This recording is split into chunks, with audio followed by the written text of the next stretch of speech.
जय हिंद दोस्तों, एक और नए वीडियो में आप सबका स्वागत करता हूं। आई होप कि आप लोग अच्छे होंगे और अपनी अपनी जो तैयारी है वो मजबूती के साथ आप लोग कर रहे हैं।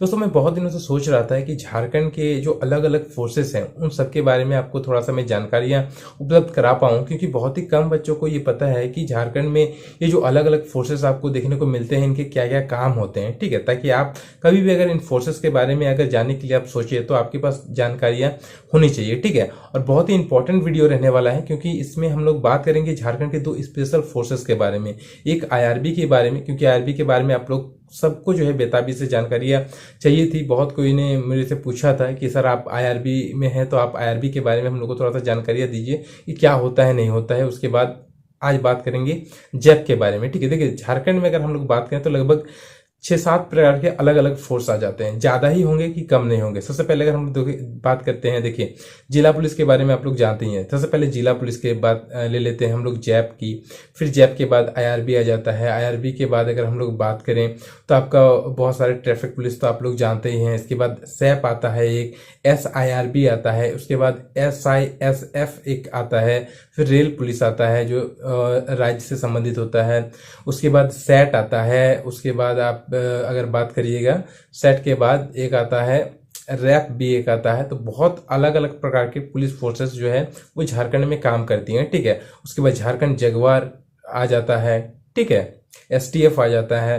तो बहुत अलग अलग फोर्सेस हैं और आपको मुझे लगता है बहुत कम ही बच्चे होंगे जिनको इन सभी चीजों के बारे में पता होगा। तो मैं चाहता हूं कि थोड़ा बहुत सभी फोर्सेस के बारे में आपको मैं जानकारियां उपलब्ध करा पाऊं। ठीक है, तो आज हम लोग विशेष करके दो पुलिस फोर्सेस जो झारखंड में बहुत ही महत्वपूर्ण भूमिका निभाता है, एक आईआरबी और एक बात करने वाले हैं जैप के बारे में। ठीक है, और डिफरेंस देखने वाले हैं कि इन दोनों पुलिस फोर्सेस में क्या अलग अलग डिफरेंस मौजूद है। ठीक है, सबसे पहले बात करते हैं दोस्तों, देखिए जैप की बात करते हैं। देखिए जैप की स्थापना की बात करें तो ये ब्रिटिश सरकार के टाइम दोस्तों 1880 में ही दोस्तों इसकी स्थापना हो चुकी थी। ठीक है, 1880 में ही। तो तब से लेकर दोस्तों ये जो जैप है ये पूरे भारत में बहुत स्टेट में आपको जैप देखने को मिल जाएंगी। तो अगर हम लोग बात करें तो झारखंड स्थापना के साथ ही दोस्तों जैप यहाँ पे इसकी स्थापना भी हो चुकी थी जैप की। ठीक है, और अगर हम लोग बात करें आईआरबी की तो आईआरबी की जो स्थापना अगर हम लोग देखें तो 2005 में किया गया है। ठीक है, झारखंड का गठन होने के बाद जो है आईआरबी का गठन किया गया है। इसके बाद थोड़ा सा हम लोग बात करें इसके फुल फॉर्म के बारे में, तो आप सबको पता है कि जैप का जो फुल फॉर्म होता है वो होता है झारखंड आर्म्ड पुलिस। क्या होता है? Jharkhand armed police. और आईआरबी का क्या होता है? India reserve battalion. ठीक है, इन दोनों में ही दोस्तों आपको अलग अलग जो इसका फुल फॉर्म है उसी से पता चलेगा कि इसका क्या कार्य क्षेत्र है। ठीक है, इंडिया रिजर्व बटालियन बात एक फुल फॉर्म से पता चल रहा है कि इसमें ये रिजर्व रहता है। ठीक है, और झारखंड आर्म पुलिस मतलब ये जो है झारखंड में एक आर्म पुलिस का जो है काम करती है और काफी महत्वपूर्ण भूमिका निभाता है। आगे दोस्तों इसकी भूमिका के बारे में हम लोग डिस्कशन करेंगे। तो ये तो हो गया हमारा स्थापना का बात और इसका फुल फॉर्म का बात। ठीक है, इसके बाद थोड़ा सा हम लोग बात करते हैं वर्क का। ठीक है, कि आईआरबी का एक्चुअल में वर्क क्या होता है और जैप का एक्चुअल में वर्क क्या होता है। ठीक है, देखिए अगर हम लोग थोड़ा सा बात करें तो आईआरबी की जो नौकरी होती है साथियों, ये 20 साल की नौकरी होती है। ठीक है, और 20 साल में क्या होता है कि आईआरबी की अगर हम लोग बात करें तो इसे भी पिकेट में जाना पड़ता है। और जैप का जो अगर हम लोग बात करें इसकी नौकरी जो इसका सालों की बात करें तो ये लगभग 60 सालों की नौकरी है। ठीक है, आईआरबी की नौकरी 20 सालों की है और जैप की नौकरी की अगर हम लोग बात करते हैं ये 60 साल की नौकरी है। दोस्तों वीडियो थोड़ा सा लंबा होगा क्योंकि डिटेल में, क्योंकि ये जो दोनों भर्तियों के बारे में डिस्कस कर रहा हूँ, ये दोनों ही भर्तियां क्या है ना कि ये जैसे से अपने तरफ से निकालती है ये दोनों ही भर्तियां। ठीक है, और डायरेक्ट बहाली लेती है। इसीलिए इस वीडियो को ध्यान से देखिएगा। वीडियो मुझे लगता है थोड़ा सा लेंथी होगा क्योंकि हर एक ये इसकी पूरी डिटेल बात करने वाले हैं। ठीक है, तो हम लोग कहाँ पे थे कि जो नौकरी की बात कर रहे थे कि आईआरबी की नौकरी हमारा 20 साल का नौकरी है और जैप की जो नौकरी है वो 60 साल का नौकरी हो जाता है। इसमें अगर हम लोग बात करें कि क्या काम करने पड़ते हैं, आईआरबी का क्या भूमिका है और जैप का क्या भूमिका है। देखिए आईआरबी जो है वो भी पिकेट में रहता है। ठीक है, आईआरबी भी क्या होता है कि वो भी जो जंगल क्षेत्र होते हैं, जहाँ पे नक्सल प्रभावित क्षेत्र होते हैं, वहाँ जो पिकेट बने हुए होते हैं वहाँ पे आईआरबी जाते हैं, ठीक है, वो शुरू से ही जाते हैं। लेकिन अभी जो नई बहाली जिस टाइम हम लोग अभी बहाल होके आए हैं आईआरबी में, उस टाइम एक चीज क्या देखने को मिला कि जब बहुत सारे जिलों में जहाँ पे आईआरबी मौजूद थे, वहाँ पे जिलों में भी बहुत ज़्यादा काम जो है आईआरबी से लिया गया। लेकिन इससे पहले क्या था कि आईआरबी में जिलों में एकदम ना के बराबर काम लिए जाते थे। अधिकतर नक्सल प्रभावित जो क्षेत्र होते हैं, वहीं पे जो पिकेट बने हुए होते हैं, जो जंगल में पिकेट आप लोग जानते नहीं होंगे, लेकिन जंगल में जहाँ पे जो है पिकेट बना हुआ होता है, जहाँ पे पुलिस वाले रहते हैं और अपनी सुरक्षा करते हैं एरिया की, तो वहाँ पे ही बेसिकली इनके काम होते थे। ठीक ठीक है। और अगर हम लोग बात करें जैप की, तो जैप में भी एक्चुअल में नक्सल प्रभावित क्षेत्रों में भी जैप का भी यही काम है कि जहाँ पे नक्सल प्रभावित क्षेत्र हैं वहीं पे जो है ये रहते थे। ठीक है, उसी जगह जो पिकेट बने हुए होते तो ये भी वहीं पे जो है इनकी भी ड्यूटी होती थी। लेकिन अगर हम लोग देखें तो जिलों में इनको बहुत ही कम इस्तेमाल किया जाता। स्पेशल जब कुछ प्रोग्राम होता था तब जैप के फोर्सेस को मंगाया जाता था और फिर लगाया जाता था। नहीं तो फिर क्या होता था कि जैप के जो जवान होते हैं वो अधिकतर पिकेट में ही, अभी भी आपको जैप के जवान हमेशा पिकेट में ही मिलेंगे, आपको जिलों में अधिकतर ड्यूटी करते हुए नहीं दिखेंगे। ठीक है, लेकिन आईआरबी में अभी क्या हुआ है रिसेंटली जब हम लोग बहाल होके आए, तो एक तो सबसे पहले आईआरबी में इससे पहले क्या होता था कि हाइट बहुत ही 170 सेंटीमीटर, हम लोग जब बहाल होके आए तो हाइट को यहाँ पे जो झारखंड में नॉर्मल हाइट जो भर्तियों में ले जाता है 160 सेंटीमीटर, उसी हाइट में झारखंड में भर्तियां होने लगी जब हम लोग आए। ठीक है, इस 2017 की जो बहाली हुई उस टाइम से इसमें हाइट को कम कर दिया गया। लेकिन इससे पहले अगर हम लोग देखें जितने भी हमारे सीनियर जो है हमारे सीनियर, वो उनकी हाइट देखें तो सभी की हाइट जो है 170 प्लस की है। ठीक है, तो हम लोग से सभी लंबे हैं। अगर हम लोग पिछली बहालियों की बात करें आईआरबी में तो लगभग सब हम लोग से लंबे हैं। लेकिन 2017 के बाद हाइट में इसको थोड़ा सा छूट दिया गया और जो झारखंड में नॉर्मल हाइट 160 सेंटीमीटर पे लिया गया। देखिए, इसमें अगर हम लोग देखें ना तो आईआरबी का एक्चुअल में स्थापना इसलिए किया गया क्योंकि पहले क्या होता था कि झारखंड में, क्योंकि बहुत ज़्यादा नक्सल प्रभावित क्षेत्र है हमारा झारखंड, तो पहले तो बहुत सारे जिलों में, लगभग 18 जिलों में नक्सल प्रभावित था। 18 जिले हमारे झारखंड में। तो उस टाइम क्या होता था कि बार बार झारखंड सरकार को क्या करना पड़ता था कि सेंट्रल से फोर्सेस मांगने होते थे। तो बहुत ज़्यादा सीआरपीएफ के जवान जो है हमारे यहाँ आते थे ड्यूटी करने के लिए। ठीक है, और अलग अलग पिकेट में जो है ये ड्यूटी करते थे। बहुत सारे कंपनी को मंगाना पड़ता था, पहले 50 कंपनी 60 कंपनी झारखंड में आके नौकरी करते थे। तो ऐसे में सेंट्रल गवर्नमेंट भी देखी कि नहीं, बहुत ज़्यादा फोर्सेस जो है हमारे झारखंड में खपत हो जा रहा, सेंट्रल फोर्सेस। तो ऐसे में क्या करें कि इसी फोर्स के अनुरूप ही एक अलग फोर्स का गठन हम लोग करते हैं। तो तब जाके दोस्तों आईआरबी का जो है मॉडल पहले भी था, बहुत सारे स्टेट में आईआरबी पहले ही बहाल हुए हैं, तो उसी मॉडल को फिर झारखंड में भी लाया गया कि नहीं, इतना ज़्यादा सेंट्रल फोर्सेस देने से अच्छा है कि उसी के बेसिस पे, उसी के अनुरूप जो है आप एक अलग फोर्स गठन करिए। तो तब जाके दोस्तों आईआरबी का गठन किया गया। ठीक है, तो क्या हुआ कि बहुत ज़्यादा क्या हुआ कि सीआरपी को फिर आने की जरूरत ही नहीं पड़ी। जैसे पहले 50 कंपनियां मंगाई जाती थी सीआरपीएफ की, तो फिर कम कर दिया गया। सेंट्रल गवर्नमेंट जो है वो 20 कंपनियां ही मान के चलिए झारखंड में दिया, और बाकी जो है आईआरबी का गठन कर दिया, आईआरबी का बहाली कर दिया। तो फिर आईआरबी उस प्रकार से फिर जो सीआरपीएफ का काम जो होता था वही काम जो है आईआरबी फिर करने लगी। तो इसी कारण दोस्तों एक्चुअल में आईआरबी का गठन किया गया ताकि सेंट्रल फोर्सेस को बार बार जो है मंगाना ना पड़े। ठीक है, तो ये दो चीज आप समझ गए कि एक्चुअल में गठन किस कारण से आईआरबी का किया गया, क्या कारण रहा होगा। ठीक है, तो यही एक मेन कारण था, बार बार सेंट्रल फोर्सेस को मंगाया जाता था। यहाँ पे ये चीज हो गया, आप लोग काम समझिए कि पहले क्या काम होता था। ठीक है, लगभग दोनों का, जैप का और आईआरबी का लगभग पिकेट एक्चुअल में मेन है कि नक्सल प्रभावित क्षेत्रों में जो पिकेट बने हुए वहां पे मेन काम है। लेकिन ये कोविड के आसपास की बात है, 2017 के 19 में जब से कोविड आया तब से क्या हुआ कि लगभग जिलों में भी आईआरबी का काम लिया जाने लगा। और बहुत सारी जगहों पे आप देखिएगा कि जब भी कुछ बड़ा प्रोग्राम होता है तो आईआरबी के जवान जाते हैं, क्योंकि एक्चुअल में आईआरबी के जवान क्या होता है कि रिजर्व रहते हैं। आप इनका जो फुल फॉर्म है उसी से देखिए कि इंडिया रिजर्व बटालियन लिखा हुआ होता है।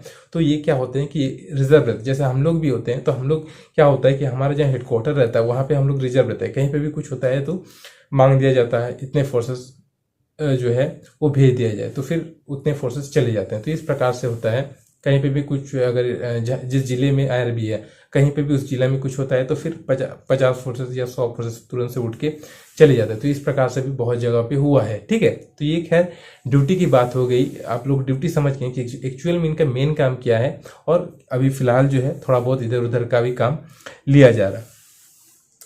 अगर इसमें थोड़ा सा हम लोग बात करें, देखिए बटालियन की संख्या, देखिए बटालियन क्या होता है, बटालियन आप लोग नहीं समझ रहे, मतलब जो कंपनी, जैसे कि एक कंपनी होती है तो एक हम लोग बटालियन बोलते हैं। तो जैसे एक बटालियन है तो उस बटालियन में लगभग मान के चलिए 500-600 जो है जवान होते हैं एक बटालियन में, ठीक है। मान के चलिए 600 जवान एक बटालियन में होते हैं, ठीक है। तो इस प्रकार से क्या हुआ कि जैप की अगर हम लोग बात करें तो जैप में भी लगभग 10 जो है वो उसमें बटालियन नहीं होता, जैप में कंपनी, ठीक है। तो 10 उसमें भी जो है हम लोग देखते हैं तो 10 बटालियन ही लेते हैं कि 10 बटालियन उसमें भी है जैप में भी। और आईआरबी में भी क्या हुआ रिसेंटली तो है, हम लोग जब आए तो उस टाइम 3 बटालियन का गठन किया गया, लेकिन उससे पहले 7 बटालियन था और अभी 3 हम लोग आ गए तो लगभग 10। तो प्रॉपरली अगर हम लोग देखें तो नॉर्मल जो है आईआरबी का 8 बटालियन है, और 2 क्या है कि एसआईआरबी है।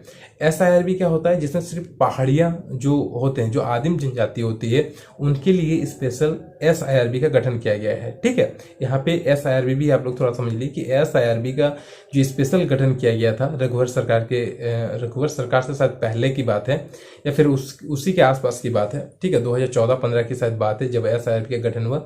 तो उस टाइम सिर्फ उसमें आदिम जो जनजातियां थी उन्हीं का सिर्फ उसमें बहाल किया गया। तो ये 2 बटालियन है, और नॉर्मल आईआरबी की जो बटालियन है वो 8 बटालियन। तो कुल मिलाकर आईआरबी के भी अगर हम लोग बात करें तो 10 बटालियन इसमें भी है, और जैप में भी क्या है कि 10 बटालियन है, ठीक है। और जो सभी अलग अलग जिलों में मौजूद है। बटालियन की संख्या के बाद दोस्तों हम लोग देखिए ये जो सीरीज है दोस्तों ये आगे भी कंटिन्यू रहेगी। झारखंड के जो अलग अलग फोर्सेस हैं सभी के बारे में मैं आपको डिटेल में थोड़ा सा जानकारी देने वाला हूँ। ये 4-5 वीडियो आएंगी, ठीक है। इसके बाद थोड़ा सा छुट्टी की अगर हम लोग बात करें तो छुट्टी ज़्यादा तो इधर उधर नहीं है, लगभग सेम ही छुट्टी है। जैसे कि जैप में भी अगर हम लोग बात करें तो नॉर्मल जो सीएल उसमें है, इसमें भी आयर में भी लगभग 18 सीएल उसमें, तो 18 सीएल इसमें। और जो नॉर्मल अगर हम लोग बात करें जो क्षतिपूर्ति अवकाश बोलते हैं तो इसमें भी 20 है, उसमें भी 20 है, ठीक है। और जो स्पेशल एक होता है जो ईएल हम लोग बोलते हैं उसमें भी 30 है और इसमें भी 30 है। तो छुट्टी लगभग साल में आपको ठीक ठाक इसमें हो जाएंगे, लगभग 70 के आसपास दोनों ही फोर्सेस में आपको छुट्टी देखने को मिल जाती है। ट्रेनिंग देखिए, ट्रेनिंग में इसमें बहुत बड़ा डिफरेंस आपको देखने को मिलेगा, चाहे हम झारखंड आईआरबी की बात करें या जैप की बात करें, इन दोनों में ही आपको जो है डिफरेंस देखने को मिलेगा। आईआरबी में एक्चुअल में साथियों क्या है कि इसमें ट्रेनिंग जो है अलग है, क्योंकि मैंने पहले ही आपको बताया था कि आईआरबी का गठन ही एक्चुअल में सीआरपीएफ जो है उसके अनुरूप किया गया था, ठीक है, उसी के बेसिस पे किया गया था। तो आईआरबी का जो अगर हम लोग बात करें ट्रेनिंग पीरियड की तो इसमें ज़्यादा ट्रेनिंग है जैप के मुकाबले, क्योंकि जैप में अगर हम लोग देखें तो जो एक बेसिक ट्रेनिंग दिया जाता है 9 महीनों का, ठीक है। पहले तो झारखंड में ट्रेनिंग भी नहीं लिए जाते थे, सभी ट्रेनिंग क्या होते थे बाहर अदर स्टेट में किए जाते हैं, क्योंकि हमारे जो सीनियर है वो बताते हैं कि उन्होंने अधिकतर जो ट्रेनिंग की है वो पंजाब में जाके बहुत जगहों पे उन्होंने किया है। उसके बाद मणिपुर में आईआरबी की ट्रेनिंग बहुत जगहों पे हुआ है, तो अधिकतर बाहर होते थे, ठीक है। और अभी तो रिसेंटली देखा जाए तो झारखंड में ही बहुत सारी ट्रेनिंग जो है वो हो जाती है। यहाँ पे थोड़ा सा हम लोग बात करें ट्रेनिंग पीरियड की बात कर रहा था कि जैप में ट्रेनिंग जो होती है, जैप की ट्रेनिंग जो होती है, अगर जैप में आप बहाल होके जाते हैं तो जैप की जो ट्रेनिंग होती है वो मान के चलिए आपको 9 महीने की जो बेसिक ट्रेनिंग दिया जाता है, बस एक वही ट्रेनिंग आपको पास करना रहता है, ठीक है, 9 महीने की बेसिक ट्रेनिंग। लेकिन अगर हम लोग बात करते हैं, देखिए 9 महीने का होता है, लेकिन क्या होता है ना कि 9 महीना कंटिन्यू कहीं भी झारखंड में ट्रेनिंग नहीं चल पाता है, क्योंकि पुलिस फोर्सेस की इतनी कमी रहती है। जैसे कि आप बहाल होकर गए और आपको अब ट्रेनिंग में जाना है, तो ट्रेनिंग 9 महीने कंटिन्यू अगर होता है फिर तो बहुत अच्छा, लेकिन ऐसा बहुत ही कम हुआ है दोस्तों, साथियों, देखने को मिला है कि 9 महीना कंटिन्यू आपका ट्रेनिंग हो पाता है। वही 9 महीने की ट्रेनिंग आपका 1-1.5 साल प्लस हो जाता है, 1-1.5 साल में जाके आपका जो ट्रेनिंग है वो खत्म हो पाता है, क्योंकि बीच बीच में आपसे फिर ड्यूटीज भी ले लिए जाते हैं झारखंड सरकार की तरफ से। क्योंकि होता है क्या ना कि बहुत सारे प्रॉब्लम आ जाती है जिस कारण ड्यूटी फिर मांग हो जाती है, तो फिर आपको ड्यूटी भी ट्रेनिंग पीरियड के बीच से ही फिर आपको भेज दिया जाता है। तो जो 9 महीने का बेसिक ट्रेनिंग होता है वो जाके 1-1.5 साल में खत्म हो पाता है, ठीक है। हमारी ट्रेनिंग तो कोविड आ गया था जिस कारण 3 साल में, मेरी जो खुद की ट्रेनिंग है वो 3 साल लग गया था पूरा होने में, ठीक है। तो यहाँ पे अगर हम लोग बात करें आईआरबी की ट्रेनिंग की, आप समझ गए कि जैप की ट्रेनिंग कितनी होती है, लगभग 9 महीने की बेसिक ट्रेनिंग होती है। बस अगर आपने उसको क्वालिफाई कर लिया तो फिर आप क्वालिफाई। यहाँ पे अगर हम लोग दोस्तों आईआरबी की ट्रेनिंग की बात करें तो आईआरबी में क्या होता है कि आईआरबी में आपको एक 9 महीने का जो बेसिक ट्रेनिंग है सबसे पहले वो तो क्वालिफाई आपको करना ही पड़ेगा। और इस बार अगर मैं देखूं साथियों तो इस बार आईआरबी की ट्रेनिंग काफ़ी हार्ड लिया गया, खास करके जहाँ पे मैं था वहाँ की अगर बात करूँ तो ऐसा नहीं होता। देखिए आप लोग सोचते होंगे कि पुलिस की जो ट्रेनिंग होती है वो बहुत ही आसान है, ऐसा भी नहीं है। ट्रेनिंग तो काफ़ी हार्ड हुआ, वो तो अलग बात है कि ट्रेनिंग किस प्रकार से लिया जाता है, वो उसके विषय में अलग से अगर हम चर्चा करेंगे तो एक अलग वीडियो बन जाएगा कि ट्रेनिंग क्या कैसे लिया जाता है, वो अलग मैटर है। लेकिन जब एग्ज़ाम जब लिया जाता है तो एग्ज़ाम भी साथियों विश्वास नहीं करेंगे, बहुत सारे लड़के फेल हुए, ठीक है, बहुत सारे लड़के। आप अगर मैं आपको बताऊं तो जो रनिंग हम लोग को मिला था 5 किलोमीटर का, ठीक है, तो 5 किलोमीटर की रनिंग के लिए हम लोग को 20 मिनट दिया गया था। आपको पता होगा कि जीडी में भी 24 मिनट दिया है, लेकिन हम लोग को 20 मिनट एक बार मिला था, तो उसमें हम खुद भी क्वालिफाई नहीं कर पाए थे 20 मिनट में 5 किलोमीटर का रनिंग, ठीक है, मैं खुद डिस्क्वालीफाई हो गया था। 90% लड़के लगभग उसमें डिस्क्वालीफाई हो गए, तो वो खैर अलग मैटर है। लेकिन जब जो लिखित एग्जाम हुआ था, लिखित एग्जाम में बहुत सारे बच्चे जो है फेल हो गए थे, बहुत सारे बच्चे, आप यकीन नहीं करिएगा। इसीलिए ऐसा मत सोचिए कि पुलिस की ट्रेनिंग में जो है कैंडिडेट फेल नहीं होते हैं, बहुत सारे बच्चे फेल हुए, यकीन मानिए। हम लोग की आईआरबी की जब एग्ज़ाम लिया गया था, लिखित एग्ज़ाम, उसमें बता रहे बहुत सारे बच्चे फेल हुए थे, क्योंकि आप दिन भर थके हुए रहिएगा तो फिर आपको पढ़ने का मौका नहीं मिलता है, इसके कारण बच्चे फेल हो जाते हैं। तो बहुत सारे बच्चे फेल हुए।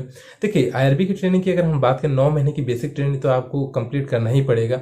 लेकिन इसके बाद जब आप 9 महीने की बेसिक ट्रेनिंग कंप्लीट कर लीजिएगा, इसके बाद क्या होगा कि आपका ज्वाइंट ट्रेनिंग होगा। उसके बाद क्या होगा, ज्वाइंट ट्रेनिंग आपको दिया जाएगा। ज्वाइंट ट्रेनिंग किसके साथ होता है, तो आईआरबी की जो ज्वाइंट ट्रेनिंग होता है वो सीआरपीएफ के साथ होगा, आपका आर्मी के साथ होगा आपका, ठीक है, असम राइफल के साथ होगा। तो ये 3 और शायद एसएसबी के साथ भी है।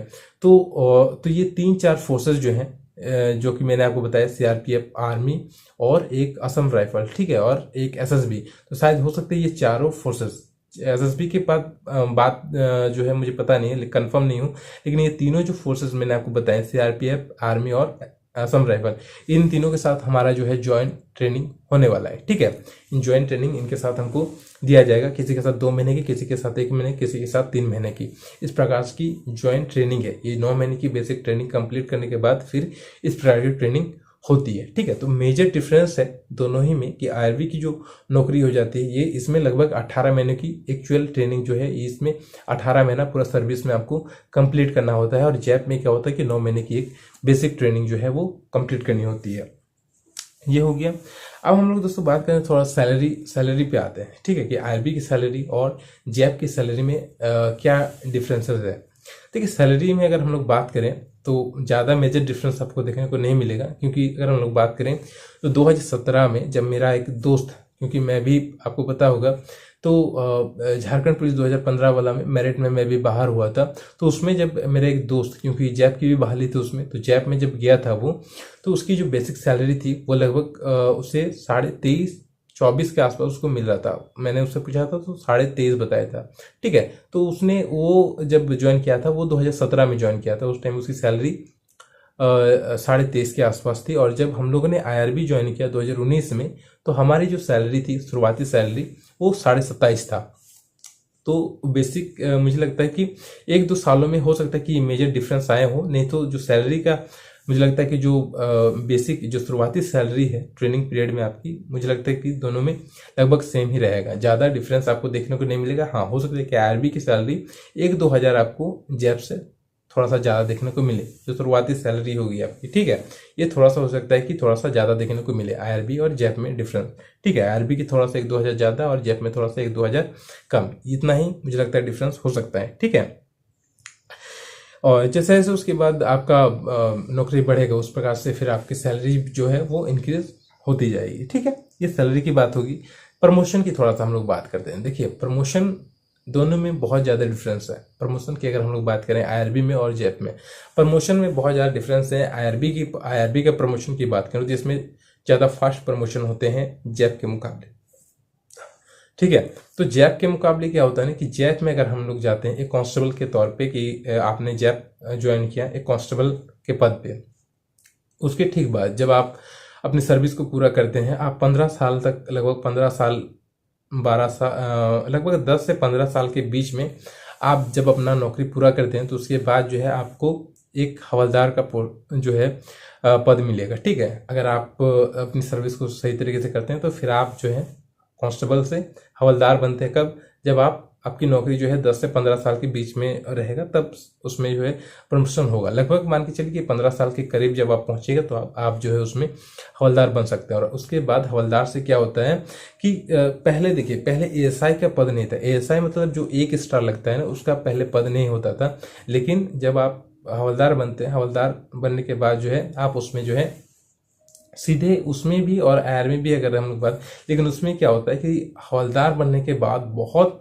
समय, फिर मान के चलिए 10 साल 12-15 साल फिर लगते हैं, तब जाके उसमें फिर आप दरोगा बन सकते हैं। और उसके बाद फिर जब आपकी नौकरी एकदम एंड लेवल पे पहुंचती है, मान के चलिए जब आपकी नौकरी 2 साल, मुश्किल से 3 साल बहुत ही कम, लेकिन जब 2 साल के आसपास मान के चलिए कि जब आपका बचता है, तब जाके जब जो है आप जो है दरोगा से फिर इंस्पेक्टर उसमें बन सकते हैं। ठीक है, जिसे हम लोग सूबेदार बोलते हैं। ठीक है, तब जाके आप बन सकते हैं। लेकिन अधिकतर क्या होता है कि दरोगा में ही बहुत कोई रिटायर हो जाते हैं, बहुत कोई तो हवलदार में भी रिटायर हो जाते हैं उसमें। ठीक है, क्योंकि वो 60 साल की नौकरी है।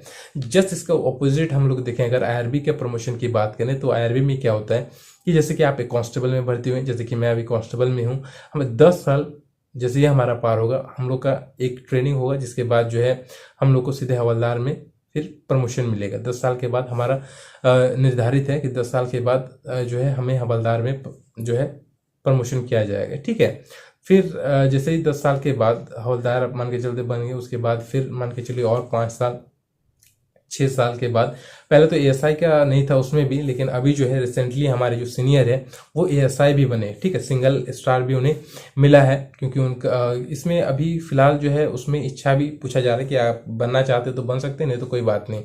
ठीक है, फिर आपका जब उस टाइम पीरियड तक जब आपकी नौकरी हो जाएगी तो फिर आपका खुद ही प्रमोशन हो जाएगा एसआई में, जिसको हम लोग दरोगा बोलते हैं। ठीक है, तो लगभग जब आपकी नौकरी अगर हम लोग देखें तो आईआरबी में लगभग 15 साल 16 साल के बाद जो है आप दरोगा में प्रमोट होते हैं। ठीक है, दरोगा में जब आप 15-16 साल के बाद, क्योंकि 20 साल की नौकरी है, तो 16 साल के बाद जब आप दरोगा बनते हैं, कोई 16-17 साल भी चला जाता है, 17 साल में जब आप दरोगा बनते हैं, फिर दरोगा के बाद क्या होता है कि फिर आप उसमें इंस्पेक्टर बन सकते हैं। लेकिन इंस्पेक्टर बहुत ही कम बनता है, बहुत कम ही कोई जो है इंस्पेक्टर बन पाते हैं उसमें।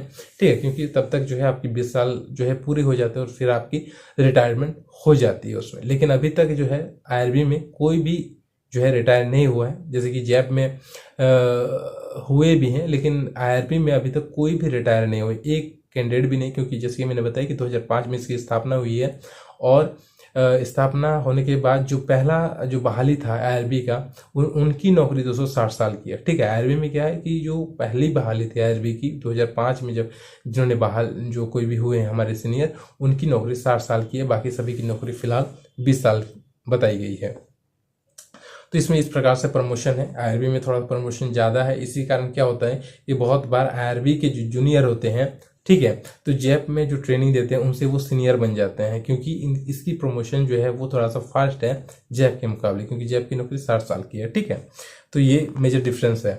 इसके बाद अगर हम लोग बात करें कि वर्दी में अगर देखें तो ज़्यादा डिफरेंस आपको वर्दी में नहीं दिखेगा। लेकिन रिसेंटली जो है अभी आईआरबी की जो आप वर्दी देख रहे हैं, जो सेंट्रल गवर्नमेंट में सीआरपीएफ की जो वर्दी का डिज़ाइन है, जस्ट उसी डिज़ाइन में दोस्तों यहाँ पे आईआरबी का भी वर्दी दिया गया है। ठीक है, जस्ट इसी आप सीआरपीएफ का भी जो वर्दी है वो इसी डिज़ाइन में अभी दिया गया सेंट्रल गवर्नमेंट में। इसी कारण से आईआरबी का जो वर्दी है वो इस डिज़ाइन में हो गया है। तो आपको वर्दी में भी डिफरेंस देखने को मिलेगा जैप में और आईआरबी में। ठीक है, लेकिन जैप में भी ऐसा नहीं कि आपको इस प्रकार की वर्दी नहीं मिलता है। इस प्रकार की जो कैमोफ्लेज वर्दी होती है, ठीक है, वो आपको मिलेगी। हाँ, एक चीज़ यहाँ पे हम थोड़ा सा और बताना चाहेंगे। देखिए कि आईआरबी में और जैप में क्या होता है कि यहाँ से आप लोग अलग अलग क्षेत्रों में जा सकते हैं। जैसे कि बहुत बार क्या होता है कि जब आप पुलिस विभाग में आते हैं तो आपको स्पोर्ट्स खेलने के लिए मिलता है। खास करके ऐसा नहीं कि क्रिकेट खेलने को मिल जाए, क्योंकि मैं भी क्रिकेट खेलना बहुत पसंद करता हूँ, लेकिन क्रिकेट यहाँ पे नहीं होता है। यहाँ पे होता है वॉलीबॉल। वॉलीबॉल अगर आप खेलते हैं तो वॉलीबॉल में आपको बहुत अच्छा मौके मिल सकते हैं आगे जाके। ठीक है, वॉलीबॉल अगर आप लोग खेलते हैं तो बहुत ही अच्छे जो है आपको मौके मिलेंगे आगे जाके जब स्पोर्ट्स होते हैं। हमेशा हर एक साल जो है स्पोर्ट्स होता है, चाहे IRB में हो चाहे जैप में हो, आपको हर एक साल स्पोर्ट्स देखने को मिलता है पुलिस विभाग में। तो आप वहाँ से स्पोर्ट्स में जा सकते हैं, अगर अच्छा खेलते हैं वहाँ तो फिर आप वहाँ से और भी आगे जा सकते हैं। ठीक है, उसके बाद अलग अलग जैसे कि मैंने बताया कि सैट है, उसके बाद आपका STF हो जाता है, झारखंड जगवार हो जाता है। ठीक है, तो इसमें अलग अलग जो पुलिस फोर्सेस हैं वो यहीं से आप लोग जा सकते हैं। ठीक है, IRB से भी बहुत बार होता है कि लिया जाता है, वो एज को देखा जाता है कि एज अगर उस हिसाब से आपकी एज अगर कम है तो आप फिर उन फोर्सेस में भी जा सकते हैं। ठीक है, झारखंड जगवार में भी आप ज्वाइन कर सकते हैं, STF ज्वाइन कर सकते हैं, उससे जो अभी मैंने आपको बताया कि सेट ज्वाइन कर सकते हैं। तो ये कुछ अलग अलग पुलिस फोर्सेस हैं जिसके बारे में मैं फिर कभी अलग से डिटेल वीडियो बनाने वाला हूँ। ठीक है, तो यही कुछ इम्पोर्टेंट जो है डिफरेंस है IRB में और जैप में। आई होप कि आपको जो है ये वीडियो पसंद आया होगा, और मेरे हिसाब से साथियों आपको इन सभी चीज़ों के बारे में जानकारियाँ होनी चाहिए क्योंकि आप झारखंड के हैं। और आने वाले दिनों में जब भर्तियों की अगर हम लोग बात करें तो जब झारखंड पुलिस की भर्ती आती है ना, तो ये जैप की भी भर्ती उसी में इंक्लूड रहती है, और IRB की जो भर्ती आती है तो IRB को अलग से निकाला जाता है। ठीक है, IRB की भर्ती को अलग से निकाला जाता है, लेकिन जब जैप की भर्ती लेनी होती है तो झारखंड पुलिस के साथ ही अगला बार देखा था कि इंक्लूड होके आई थी। लेकिन कभी कभी जैप की भी अगर बहाली लेनी होती है सरकार को तो अलग से वो भी जैप की बहाली 2000 निकाल देते हैं। ठीक है, 2000 3000 जितना भी भर्ती होती है वो अलग से निकाल देते हैं। तो यही दोस्तों मेजर डिफरेंस है झारखंड IRB में और जैप में। ठीक है, आई होप कि वीडियो आपको पसंद आया होगा, और कमेंट बॉक्स में बताइए कि आपको कौन सा जो है फोर्स ज़्यादा अच्छा लगा, झारखंड IRB या फिर झारखंड जैप। ठीक है, बाकी दोस्तों मिलते हैं नेक्स्ट वीडियो में, फिलहाल इतना ही। जय हिंद, जय भारत।